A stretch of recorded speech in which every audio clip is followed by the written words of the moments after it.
It's Dr. Searcy with your video summary for the day. We continue talking about Sir Gawain and the Green Knight, and our quotation for the day came from E. Talbot Donaldson, who had this to say about Sir Gawain.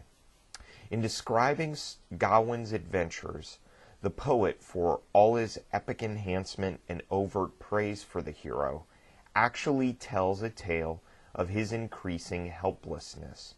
Now today our major focus was the juxtaposition of hunt and seduction scenes in Fit 3 of the poem. The fact that we see Bersilac, the lord of the castle, out on the heaths chasing wild deer in the middle of winter, cutting them up with a methodical exactitude, and then handing the results of his hunts over to Gawain, and Gawain himself being the prey inside the castle, with Bersilac's wife continually coming on to him, making advances towards him,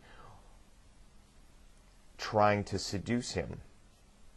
Now, what's interesting is that Gawain's most active moment in the poem is in the first fit, where he stands up, takes the sword, and chops off the Green Knight's head to defend Arthur's honor, the honor of Arthur's court.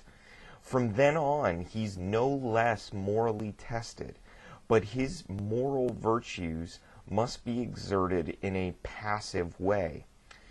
When we read Fit 4, we'll discover that he just has to stand there as the Green Knight takes 3 swipes at his head. In these particular sequences, he must remain courteous to the wife of his host, Bersilac, while not offending his host when he has to give up what he's received at the end of the day. And so Gawain's virtue, though praised by the poet, is essentially passive, and we get an interesting view of what actually constitutes an epic hero. It's not necessarily acts of daring do. So we'll conclude the poem on Thursday, and then we'll transition into William Langland's Piers Plowman. We'll see you then.